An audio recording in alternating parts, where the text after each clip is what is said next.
आज के लेक्चर में हम प्रूफ करेंगे मेनली स्क्यूज थ्योरम को या सैंडविच थ्योरम को।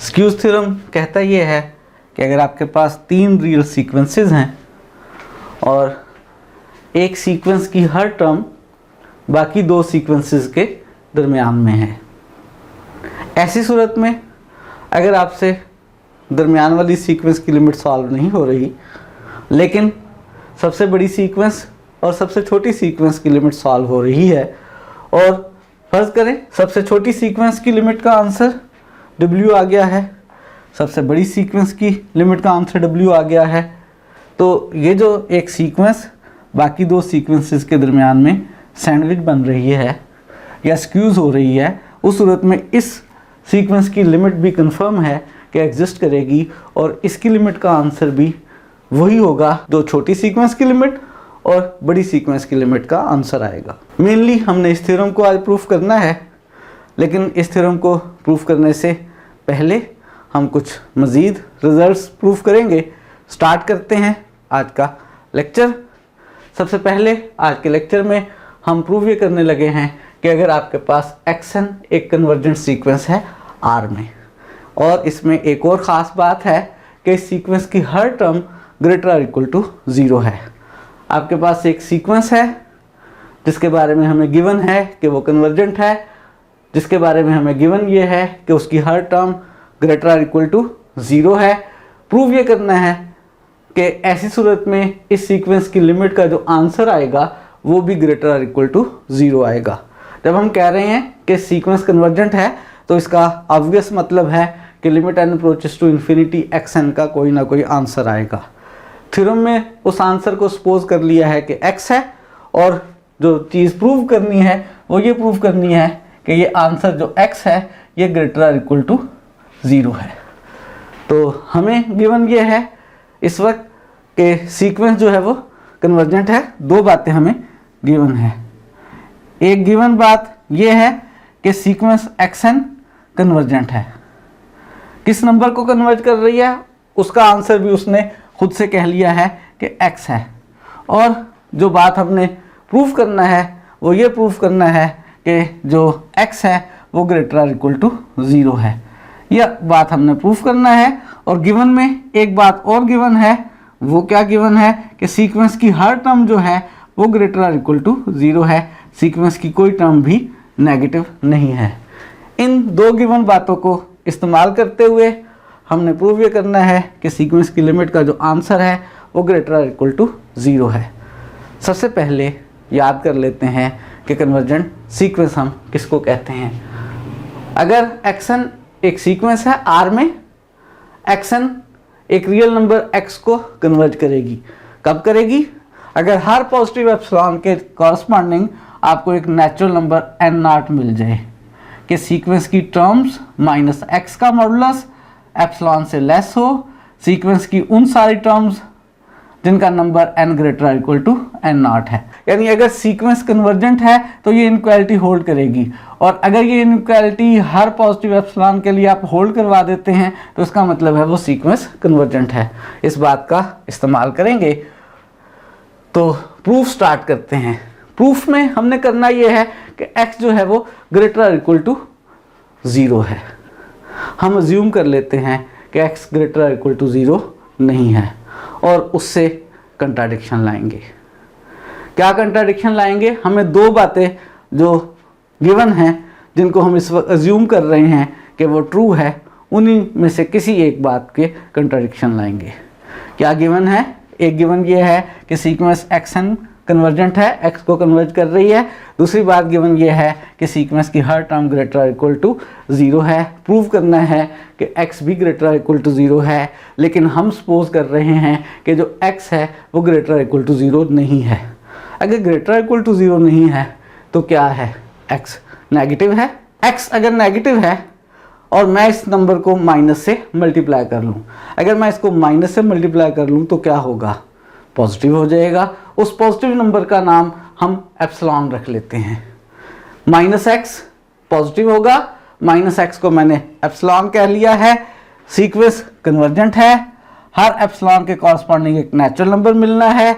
ये जो एप्सिलॉन माइनस एक्स है इसके कॉरस्पॉन्डिंग भी हमें एक नेचुरल नंबर मिलेगा और ये कंडीशन सेटिस्फाई होगी, और इस कंडीशन का इस्तेमाल करके फिर हम कंट्राडिक्शन लाएंगे। तो हमें एक नेचुरल नंबर मिलेगा सीक्वेंस के कन्वर्जेंट होने की वजह से, वो नेचुरल नंबर एन नॉट होगा। किस खूबी के साथ मिलेगा? इस खूबी के साथ कि एक्स एन माइनस एक्स का मॉडुलस माइनस एक्स से लेस होगा जब भी सीक्वेंस की टर्म का नंबर एन हम greater equal to n not लें। ये स्टेटमेंट सीक्वेंस के कन्वर्जेंट होने की वजह से बन गई है। अब इस स्टेटमेंट का इस्तेमाल करके कंट्राडिक्शन लाने लगे हैं। हम इस्तेमाल करने लगे हैं मॉडुलस की प्रॉपर्टी। मॉडुलस की प्रॉपर्टी क्या है? X modulus lesser equal to a होता है इफ एंड ओनली इफ, जी याद करें, if and only if x minus a से ग्रेटर इक्वल हो और ए से लेसर इक्वल हो। इसी बात का इस्तेमाल करने लगे हैं। एक्स एन माइनस एक्स का मॉडुलस अगर माइनस एक्स से लेस है तो इसका मतलब है एक्स एन माइनस एक्स जो है माइनस एक्स से लेस, और माइनस एक्स को माइनस से मल्टीप्लाई करें उससे ग्रेटर है, और ये रिजल्ट होल्ड कर रहा है हर उस एन के लिए जो एन नॉट से ग्रेटर इक्वल है। इस इनक्वालिटी को थोड़ा सा सिंप्लीफाई करते हैं। लेफ्ट पे माइनस और माइनस प्लस हो जाएगा, यानी यहाँ एक्स आ जाएगा, x n minus x x से ग्रेटर और माइनस एक्स से लेस है। इससे कंट्राडिक्शन लानी है और मैं इस पूरी इनक्वालिटी का एक पार्ट यूज़ करने लगा हूँ, ये वाला पार्ट, और इसके मुताबिक एक्स एन माइनस एक्स से लेस है। क्या कंट्राडिक्शन आने वाली है भला? अगर मैं दोनों साइड्स पर x ऐड कर लूँ तो इधर 0 आ जाएगा, इधर एक्स एन रह जाएगा। x ऐड करने के बाद एक्स एन लेस देन 0 आ गया। सीक्वेंस की टर्म्स 0 से लेस आ गई। कौन सी वाली टर्म्स? वो सारी टर्म्स जिनका नंबर एन नॉट या उससे ग्रेटर है, यानी सीक्वेंस की term number n not x n not वो लेस देन 0 है। Term number n not plus 1 यानी एक्स एन नॉट प्लस 1 ये भी लेस देन 0 है, और बाकी सारी टर्म्स भी लेस देन 0 है। क्या मुमकिन है? हम जिस सीक्वेंस की बात कर रहे थे उस सीक्वेंस की हर टर्म ग्रेटर इक्वल टू 0 है, लेकिन अगर उसकी लिमिट को हम नेगेटिव ले लेते हैं तो फिर उसकी टर्म्स नेगेटिव भी आ जाती हैं। ये इस ट्रुथ के कंट्राडिक्शन आ गई है कि सीक्वेंस की सारी टर्म ग्रेटर इक्वल टू 0 है। तो क्या मतलब हुआ? बिल्कुल साफ मतलब हुआ। हमने ये जो सपोज कर लिया था कि x ग्रेटर इक्वल टू 0 नहीं है, ये हमने गलत सपोज कर लिया था। x को ग्रेटर इक्वल टू 0 ही होना चाहिए, x लेस देन 0 होना जो है ये गलत बात है। तो प्रूव हो गया कि limit n approaches to infinity x n का जो आंसर x है वो ग्रेटर इक्वल टू 0 है। आइंदा आपने याद रखना है, अगर किसी सीक्वेंस के बारे में आपको दो बातें मालूम हों, एक ये मालूम हो कि वो कन्वर्जेंट है, दूसरे ये मालूम हो कि उसकी हर टर्म ग्रेटर इक्वल टू 0 है, तो ऐसी सूरत में उसकी लिमिट का जो आंसर आएगा वो भी हमेशा ग्रेटर इक्वल टू 0 होगा, कभी नेगेटिव आंसर नहीं आएगा। एक आपके लिए छोटा सा होमवर्क है, अगर सीक्वेंस की हर टर्म लेसर इक्वल टू 0 हो तो क्या बनेगा? ऐसी सूरत में उसकी लिमिट का आंसर भी लेसर इक्वल टू 0 आएगा। ये एज ए होमवर्क आप खुद करेंगे, थ्योरम खुद लिखेंगे, थ्योरम की स्टेटमेंट और उसका प्रूफ भी खुद करेंगे। तो हम प्रूफ स्टार्ट करते हैं, क्योंकि हमें गिवन ये है कि एक्स एन वाई एन से लेसर इक्वल है हर नेचुरल नंबर्स के लिए। अगर इस एक्स एन को उधर ले जाएं तो y n minus x n greater equal to 0 हो जाएगा। Y n minus x n एक सीक्वेंस है हमारे पास, एक सीक्वेंस है y n minus x n. इस सीक्वेंस की हर टर्म ग्रेटर इक्वल टू 0 है, और अभी जो रिजल्ट किया था इसके मुताबिक अगर इसकी लिमिट एग्जिस्ट करती है तो वो भी ग्रेटर इक्वल टू 0 होगी। क्या y n minus x n convergent है? हमें मालूम होना चाहिए, याद होना चाहिए। हमने प्रूफ किया था कि अगर दो सीक्वेंसेस कन्वर्जेंट हो, सम से बनने वाली सीक्वेंस भी कन्वर्जेंट होती है, उनके डिफरेंस से बनने वाली सीक्वेंस भी कन्वर्जेंट होती है।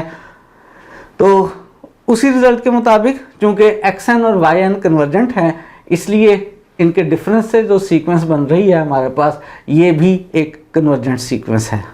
ये सीक्वेंस कन्वर्जेंट है, इस सीक्वेंस की हर टर्म ग्रेटर इक्वल टू 0 है। इन दोनों बातों का इस्तेमाल करें और इस थ्योरम का इस्तेमाल करें तो इसका मतलब है इस सीक्वेंस की लिमिट ग्रेटर और इक्वल टू 0 है। Limit n approaches to infinity yn minus xn greater और इक्वल टू 0 है। क्या मैं इस लिमिट को अलग अलग कर सकता हूँ? हमने जब ये प्रूफ किया था कि दो कन्वर्जेंट सीक्वेंसेस का डिफरेंस कन्वर्जेंट होता है, तो वहाँ हमने ये भी प्रूफ किया था कि अगर yn जो है वो y को कन्वर्ज कर रही है, xn x को कन्वर्ज कर रही है, तो फिर yn minus xn y minus x को कन्वर्ज करेगी। इस बात का बेसिक मकसद ये है कि limit n approaches to infinity yn minus xn जो है वो इक्वल होगा limit n approaches to infinity yn minus limit n approaches to infinity xn। यानी अगर सीक्वेंसेस कन्वर्जेंट हो तो उनके डिफरेंस वाली सीक्वेंस भी कन्वर्जेंट होती है और उस डिफरेंस वाली सीक्वेंस की लिमिट को आप अलग अलग कर सकते हैं। तो यहाँ पे इस लिमिट को अलग अलग कर लेते हैं। Limit n approaches to infinity yn अलग कर ली, limit n approaches to infinity xn अलग कर ली। और क्यों? क्योंकि दोनों लिमिट्स एग्जिस्ट कर रही हैं। याद रहे, ये ज़रूरी बात है कि दोनों लिमिट्स एग्जिस्ट करें। आप ऐसी सीक्वेंस देख सकते हैं कि जिसमें limit n approaches to infinity yn minus xn की लिमिट मौजूद हो, लेकिन उसको अलग अलग ना किया जा सकता हो। फॉर एग्ज़ाम्पल, अगर मैं yn ले लूँ 0, 1, 0, 1 और सो ऑन, और xn में ले लूँ 0, 1, 0, 1 और सो ऑन। अब अगर मैं yn में से xn को माइनस करूँ तो क्या सीक्वेंस बनेगी? 0 माइनस 0, 0, 1 माइनस 1, 0, 0 माइनस 0, 0, 1 माइनस 1, 0 और सो ऑन। और इसकी लिमिट क्या आ रही है? इसकी लिमिट आ रही है yn माइनस xn की, क्योंकि ये सीक्वेंस 0 है, कांस्टेंट सीक्वेंस है, इसकी लिमिट 0 आ रही है। लेकिन अगर मैं यहाँ पर ऐसा करना चाहूँ कि मैं इसकी लिमिट को अलग अलग लिखना चाहूँ, limit n approaches to infinity yn minus limit n approaches to infinity xn equals to 0, तो मैं ऐसा नहीं लिख सकता। क्यों नहीं लिख सकता? क्योंकि yn सीक्वेंस जो है हम इसको देख चुके हैं, ये कन्वर्जेंट नहीं है। xn सीक्वेंस तो सेम ही है, ये भी कन्वर्जेंट नहीं है। इनकी लिमिट, ये वाली लिमिट एग्जिस्ट नहीं कर रही, ये भी एग्जिस्ट नहीं कर रही, तो इनका डिफरेंस 0 के इक्वल नहीं होगा। यहाँ पर ये कंडीशन बहुत इंपॉर्टेंट है। इस डिफरेंस की लिमिट को हम अलग अलग कर सकते हैं, इसलिए अलग अलग कर सकते हैं कि ये दोनों लिमिट्स एग्जिस्ट कर रही हैं। और रिजल्ट प्रूव करना था कि yn की लिमिट xn की लिमिट से ग्रेटर और इक्वल होगी। बन गया? बिल्कुल बन गया। yn की लिमिट बेसिकली एक नंबर है, xn की लिमिट बेसिकली एक नंबर है। एक नंबर को इनक्वालिटी में राइट से लेफ्ट और लेफ्ट से राइट शिफ्ट कर सकते हैं। प्लस वाला माइनस में चेंज हो जाएगा, माइनस वाला प्लस में चेंज हो जाएगा। तो यहाँ से बन जाएगा limit n approaches to infinity yn greater और equal to limit n approaches to infinity xn है। और यही रिजल्ट हम बनाना चाहते थे। आइंदा आपको याद रहे, अगर आपके पास दो सीक्वेंसेस हों, दोनों कन्वर्जेंट हों, एक सीक्वेंस की हर टर्म दूसरी सीक्वेंस की हर टर्म से ग्रेटर और इक्वल हो, तो ऐसी सूरत में बड़ी सीक्वेंस की लिमिट का आंसर छोटी सीक्वेंस की लिमिट के आंसर से ग्रेटर और इक्वल होगा। और अब हम देखने ये लगे हैं कि अगर xn एक कन्वर्जेंट सीक्वेंस है R के अंदर, यानी रियल नंबर्स की है, और सीक्वेंस xn की हर टर्म दो नंबरों a और b के दरमियान है। ये जो सीक्वेंस xn है ये कन्वर्जेंट भी है। अगर कोई सीक्वेंस कन्वर्जेंट है और उसकी हर टर्म दो नंबर्स के दरमियान है, लिमिट उसकी एग्जिस्ट कर रही है कन्वर्जेंट होने की वजह से, प्रूफ ये करना है कि वो लिमिट भी उन दो नंबर्स के दरमियान होगी। अगर कोई सीक्वेंस आपके पास कन्वर्जेंट है, वो सीक्वेंस रियल नंबर्स की है, सीक्वेंस की हर टर्म दो नंबर्स के दरमियान में है, तो उस सीक्वेंस की लिमिट का आंसर भी उन दोनों नंबर्स के दरमियान होगा। ये रिज़ल्ट हम प्रूफ करना चाहते हैं। और अभी जो रिज़ल्ट हमने प्रूफ किया है, अगर वो आपको याद है कि दो सीक्वेंसेस हैं, एक सीक्वेंस की हर टर्म दूसरे सीक्वेंस की हर टर्म से लेसर इक्वल है, तो जो सीक्वेंस छोटी है उसकी लिमिट का आंसर बड़ी सीक्वेंस की लिमिट के आंसर से लेसर इक्वल होगा। इस रिजल्ट का हम इस्तेमाल करेंगे। हमारे पास एक्शन ए और बी के दरमियान है। अगर एक्शन दो सीक्वेंसेस के दरमियान हो जाए तो हम इस रिज़ल्ट का इस्तेमाल करके रिज़ल्ट को आसानी के साथ प्रूफ कर सकेंगे। प्रूफ स्टार्ट करते हैं। दो नई सीक्वेंसेस बना लेते हैं। अगर मैं एक सीक्वेंस लूं जिसकी हर टर्म बी हो, फर्स्ट टर्म सेकंड टर्म हर टर्म बी हो, और मैं इस सीक्वेंस का नाम बी एन रख लूं तो कोई हर्ज नहीं है, रखा जा सकता है। मैंने एक सीक्वेंस बी एन बना ली है जो बी के इक्वल है, मतलब ये है कि इसकी हर टर्म बी है। क्या ये कन्वर्जेंट होगी? जी बिल्कुल, कांस्टेंट सीक्वेंस हमेशा कन्वर्जेंट होती है, ये कन्वर्जेंट होगी और इसकी लिमिट का आंसर बी ही होगा।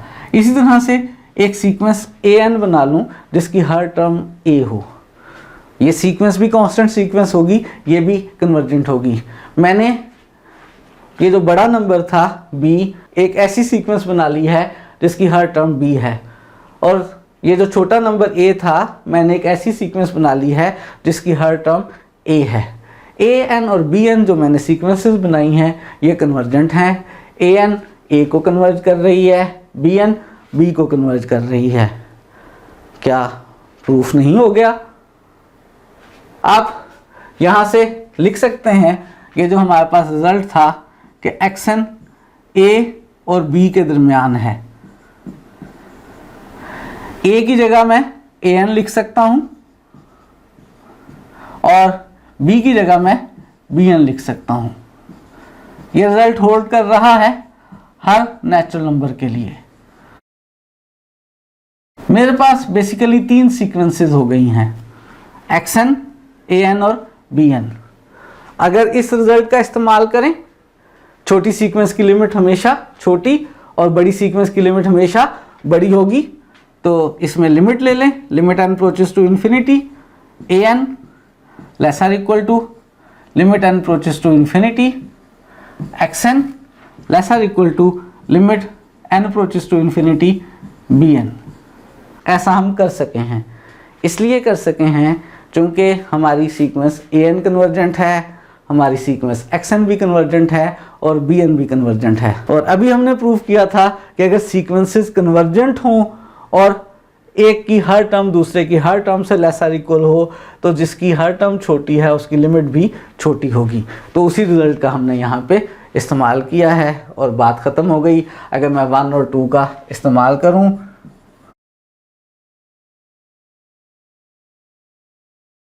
ए एन की लिमिट का आंसर ए है, एक्स एन की लिमिट को हम प्रूफ करना चाहते थे, बी एन की लिमिट का आंसर बी है और प्रूव हो गया कि limit n approaches to infinity x n जो है वो ए और बी के दरमियान है। लेकिन एक बात याद रहे, सीक्वेंस का कन्वर्जेंट होना ज़रूरी है। अगर ये कन्वर्जेंट वाला सेंटेंस वो ना लिखता और सिर्फ ये कह देता कि एक्स एन ए और बी के दरमियान है, तो ज़रूरी नहीं है कि एक्स एन की लिमिट भी ए और बी के दरमियान होती। फॉर एग्ज़ाम्पल, अगर मैं एक्स एन जो है वो ले लूँ से 0 1 0 1 सो ऑन, ये आपको मालूम है कन्वर्जेंट सीक्वेंस नहीं है। इस सीक्वेंस की हर टर्म जो है मैं कह सकता हूँ कि वो से -1 और 2 के दरमियान में है। क्या इसकी लिमिट का आंसर भी -1 और 2 के दरमियान में है? बिल्कुल नहीं, क्योंकि एक्स एन की लिमिट तो एग्जिस्ट ही नहीं कर रही है। तो ये बात बहुत इंपॉर्टेंट है कि उसने कहा हुआ है कि ये कन्वर्जेंट सीक्वेंस है। अगर एक कन्वर्जेंट सीक्वेंस हो और उसकी हर टर्म दो नंबर्स के दरमियान हो तो फिर उसकी लिमिट का आंसर उन दोनों नंबर्स के दरमियान होगा। यहाँ पे जब मैंने थ्रू आउट लिमिट ली है तो प्रीवियस थ्योरम का इस्तेमाल किया है, और प्रीवियस थ्योरम का इस्तेमाल करने के लिए ज़रूरी था कि इनइक्वालिटी में गिवन हर सीक्वेंस क्या हो, कन्वर्जेंट हो, तब छोटी सीक्वेंस की लिमिट छोटी और बड़ी सीक्वेंस की लिमिट बड़ी होती है। हमने चंद रिजल्ट्स किए हैं और आज का सबसे इम्पॉर्टेंट थ्योरम जो हम नेक्स्ट करने लगे हैं वो हमारे पास सैंडविच थ्योरम या स्क्यूज थ्योरम है।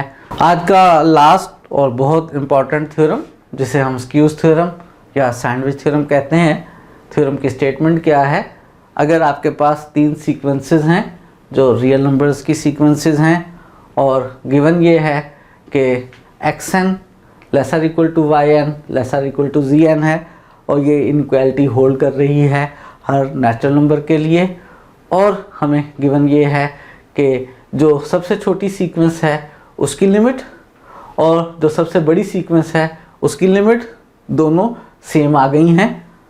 यहाँ पे ये जो लिखा है कि सेम आ गई हैं, इसके अंदर याद रहे ये बात भी मौजूद है कि लिमिट एग्जिस्ट कर रही हैं, यानी सबसे छोटी सीक्वेंस कन्वर्जेंट है, सबसे बड़ी सीक्वेंस कन्वर्जेंट है, ना सिर्फ कन्वर्जेंट है, दोनों की लिमिट का आंसर सेम आ गया है। ऐसी सूरत में ये जो सीक्वेंस दरमियान में है ये भी कन्वर्जेंट है, ना सिर्फ कन्वर्जेंट है बल्कि इसकी लिमिट का आंसर जो है वो छोटी और बड़ी दोनों की लिमिट के आंसर के इक्वल है। क्योंकि दोनों की लिमिट सेम है, छोटी की लिमिट एग्जिस्ट कर गई है, बड़ी सीक्वेंस की लिमिट एग्जिस्ट कर गई है, तो जो सीक्वेंस इन दोनों के दरमियान में है उसकी लिमिट भी एग्जिस्ट करेगी और उसकी लिमिट का आंसर इन दोनों की लिमिट के आंसर के इक्वल होगा। प्रूफ बहुत आसान सा है। अगर मैं इसको इस तरह से प्रूफ कर लूँ कि मेरे पास xn lesser equal to yn lesser equal to zn है और मैं लिमिट ले लूँ। अभी प्रीवियस थ्योरम में हमने देखा है कि छोटी सीक्वेंस की लिमिट छोटी और बड़ी सीक्वेंस की लिमिट बड़ी होती है। मेरा ख्याल है बहुत आसानी से प्रूव हो जाएगा। मैं इसको लिखूँगा limit n approaches to infinity xn limit n approaches to infinity yn और lesser equal to limit n approaches to infinity zn। xn की लिमिट का आंसर और zn की लिमिट का आंसर सेम है। ये दो बराबर नंबर हैं, इनका फ़र्ज़ करें मैं कोई नाम रख लेता हूँ w और w। इसका मतलब ये है कि limit n approaches to infinity yn जो है वो w से ग्रेटर इक्वल है और w से लेसर इक्वल है। तो क्या मतलब होगा इसका? इसका बिल्कुल सीधा सादा सा आसान सा मतलब होगा, अगर एक नंबर w ही से ग्रेटर इक्वल भी है, w ही से लेसर इक्वल ही भी है, तो वो नंबर w के इक्वल है और बात प्रूफ हो जाएगी। लेकिन ये सारा प्रूफ बिल्कुल गलत होगा। क्या गलती होगी सोचें। इसमें बेसिक गलती ये होगी कि ये जो हमने लिमिट यहाँ पर लिमिट लिखी है, ये लिमिट उसी सूरत में ले सकते थे अगर हमें गिवन ये होता कि इनइक्वालिटी में मौजूद हर सीक्वेंस कन्वर्जेंट है। लेकिन यहाँ पर ऐसा नहीं कहा गया है। यहाँ पर ये तो ज़रूर कहा गया है कि छोटी सीक्वेंस कन्वर्जेंट है, ये भी ज़रूर कहा गया है कि zn कन्वर्जेंट है, बड़ी सीक्वेंस कन्वर्जेंट है, लेकिन yn कन्वर्जेंट है या नहीं इसके बारे में गिवन कुछ नहीं है, बल्कि प्रूव ये करना है कि ये कन्वर्जेंट होगी और इसकी लिमिट का आंसर छोटी सीक्वेंस की लिमिट और बड़ी सीक्वेंस की लिमिट के आंसर के इक्वल होगा। yn हमें कन्वर्जेंट नहीं गिवन, xn कन्वर्जेंट गिवन है, zn कन्वर्जेंट गिवन है, yn कन्वर्जेंट नहीं गिवन। yn को कन्वर्जेंट हमने प्रूफ करना है, तो इस तरह से मैं नहीं कर सकता। मैं यहाँ पर डेफिनेशन का इस्तेमाल करके इसको कन्वर्जेंट प्रूफ करूँगा। डेफिनेशन याद कर लेते हैं। आज के लेक्चर के स्टार्ट में भी हमने याद की है कि कन्वर्जेंट सीक्वेंस का क्या मतलब होता है कि सीक्वेंस xn x को कन्वर्ज करती है अगर हर पॉजिटिव एप्सिलॉन के लिए एक नेचुरल नंबर n0 मिल जाए। यहाँ पर हमें गिवन ये है कि xn कन्वर्जेंट है, zn कन्वर्जेंट है, yn को कन्वर्जेंट प्रूफ करना है। xn और zn जो कन्वर्जेंट हैं किस नंबर को कन्वर्ज कर रही हैं उस नंबर का हम कोई नाम रख लेते हैं। लेट कर लेते हैं कि xn की लिमिट और zn की लिमिट का आंसर w है। अब हमें बेसिकली क्या प्रूफ करना है कि limit n approaches to infinity जो yn है वो भी w के इक्वल है और प्रूव ये करना है मैंने बाई डेफिनेशन। किसी भी गिवन एप्सिलॉन के लिए मैंने ढूंढना है एक पॉजिटिव नेचुरल नंबर n0 के yn माइनस w का जो मॉडुलस है वो लेस हो जाए एप्सिलॉन से फॉर ऑल n ग्रेटर और इक्वल टू n0 के लिए। ये रिजल्ट मैं यहाँ पे प्रूफ करना चाहता हूँ। इस रिजल्ट को प्रूफ करने के लिए मैं xn और Zn के कन्वर्जेंट होने का इस्तेमाल करूँगा। सबसे पहले कोई पॉजिटिव एप्सिलॉन ले लेते हैं और इस पॉजिटिव एप्सिलॉन के लिए चूँकि Xn और Zn कन्वर्जेंट हैं तो हमें एक नेचुरल नंबर मिलेगा। और आपको याद होगा दो डिफरेंट सीक्वेंसेस कन्वर्जेंट हों तो सेम एप्सिलॉन के लिए भी दोनों में मिलने वाला नेचुरल नंबर डिफरेंट हो सकता है। इसलिए हम यहाँ पे दो नेचुरल नंबर्स ले रहे हैं n1 और n2 साइड डैट। xn की कन्वर्जेंट के लिए xn माइनस w का मॉडुलस, हमने लिमिट का आंसर w रख लिया है, एप्सिलॉन से लेस है हर उस n के लिए जो ग्रेटर और इक्वल टू n1 है। और Zn की कन्वर्जेंट के कॉरस्पॉन्डिंगली Zn माइनस w का मॉडुलस लेस है किससे, एप्सिलॉन से, हर n ग्रेटर और इक्वल टू n2 के लिए।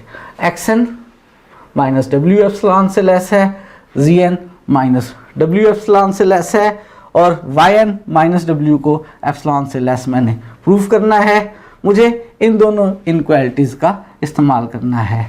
एक इनक्वालिटी होल्ड कर रही है उन नेचुरल नंबर्स के लिए जो n1 के इक्वल या उससे ग्रेटर हैं और दूसरी इनक्वालिटी होल्ड कर रही है उन n के लिए जो n2 या उससे ग्रेटर हैं। याद करें जब हमने दो इनक्वालिटीज इस्तेमाल करनी हो, एक नेचुरल नंबर n1 से ग्रेटर और इक्वल के लिए होल्ड करती हो, दूसरी नेचुरल नंबर n2 से ग्रेटर और इक्वल टू के लिए होल्ड करती हो, तो क्या क्या करते हैं हम उन दोनों नेचुरल नंबर्स का मैक्सिमम नंबर ले लिया करते हैं। n1 और n2 में से मैक्सिमम नंबर को मैंने n0 कह लिया है। इस n0 के लिए ये इनक्वालिटी भी होल्ड करेगी और ये इनक्वालिटी भी होल्ड करेगी। xn माइनस w का मॉडुलस भी एप्सिलॉन से लेस होगा और Zn माइनस w का मॉडुलस भी एप्सिलॉन से लेस होगा जब भी मैं n को n0 से ग्रेटर और इक्वल लूँगा। और yn माइनस w के मॉडुलस को मैंने एप्सिलॉन से लेस प्रूफ करना है। और मुझे ये भी मालूम है कि xn yn से लेस और इक्वल है और yn Zn से लेस और इक्वल है। इस रिजल्ट को बनाने के लिए मैं ज़रा इन इनक्वालिटीज़ को डिफरेंट वे में लिख रहा हूँ मॉडुलस की प्रॉपर्टी यूज़ करते हुए। मॉडुलस की प्रॉपर्टी आपको याद होगी, x modulus less than a होता है if and only if x minus a और a के दरमियान हो। अगर xn माइनस w एप्सिलॉन से लेस है तो इसका मतलब है xn minus w minus epsilon से बड़ा है और एप्सिलॉन से छोटा है। और ये रिजल्ट है हर n greater equal to n0 के लिए। इसी तरह से Zn माइनस w एप्सिलॉन से लेस का मतलब है कि Zn minus w minus epsilon से बड़ा है और एप्सिलॉन से छोटा है हर n greater equal to n0 के लिए। ये रिजल्ट्स मैंने मॉडुलस के बगैर लिख लिए हैं। अब मैं इस गिवन स्टेटमेंट का इस्तेमाल करता हूँ। मेरे पास xn lesser equal to yn lesser equal to Zn है। मुझे yn माइनस w के लिए रिजल्ट बनाना है। इस पूरी इनक्वालिटी में से w को माइनस कर लेते हैं। yn minus w Zn minus w से लेसर इक्वल है और Zn माइनस w एप्सिलॉन से छोटा है। तो मैं लिख सकता हूँ yn माइनस w एप्सिलॉन से छोटा है 2 का यूज़ करके। yn minus w xn minus w से ग्रेटर इक्वल है और 1 के मुताबिक xn minus w minus epsilon से ग्रेटर है। मैं लिख सकता हूँ yn minus w minus epsilon से ग्रेटर है। 1 और 2 का इस्तेमाल करूँ, 1 के इस हिस्से का इस्तेमाल करूँ और 2 के इस पार्ट का इस्तेमाल करूँ तो मेरे पास रिजल्ट बन रहा है। क्या बन रहा है कि yn minus w minus epsilon से बड़ा और एप्सिलॉन से छोटा है। और बात ख़त्म हो चुकी। इसी को मॉडुलस की फॉर्म में लिख लें तो yn माइनस w का मॉडुलस एप्सिलॉन से लेस है। ये होल्ड कर रहा है रिजल्ट हर उस n के लिए जो n0 से ग्रेटर इक्वल है। बात ख़त्म नहीं होगी। yn को कन्वर्जेंट प्रूफ करना था, प्रूव हो गया। क्या मतलब है इसका? इसका मतलब है limit n approaches to infinity yn का आंसर w है। और w बेसिकली क्या था? xn और zn की लिमिट थी। yn की लिमिट अगर w है, xn और zn की लिमिट भी w थी, तो प्रूव हो गया कि जो yn की लिमिट है n अप्रोचेस टू इन्फिनिटी वो xn की लिमिट और zn की लिमिट के इक्वल है। तो हमने प्रूव कर लिया है सैंडविच थ्योरम को, स्क्यूज थ्योरम को। जो थ्योरम ये कहता है कि अगर आपके पास 3 सीक्वेंसेस हैं, एक सीक्वेंस की हर टर्म 2 सीक्वेंसेस के टर्म्स के दरमियान में है, एक से ग्रेटर आर इक्वल और दूसरी से लेस आर इक्वल, दरमियान वाली सीक्वेंस की लिमिट हमसे हल नहीं हो रही, हमें नहीं पता इसकी लिमिट का क्या आंसर है। अलबत्ता छोटी सीक्वेंस की लिमिट हल हो गई है, बड़ी सीक्वेंस की लिमिट हल हो गई है और दोनों का आंसर सेम आ गया है। तो ऐसी सूरत में गारंटी है कि जो दरमियान वाली सीक्वेंस है उसकी लिमिट भी हल हो जाएगी और उसकी लिमिट का आंसर भी वही आ जाएगा जो छोटी और बड़ी सीक्वेंसेस की लिमिट का आंसर आया है। ये बहुत इंपॉर्टेंट थ्योरम है, इसका इस्तेमाल हम वक्तन फ़वक्तन करते रहेंगे। आज के लिए हम इतना ही रखते हैं, मज़ीद रिजल्ट्स करेंगे आने वाले दिनों में।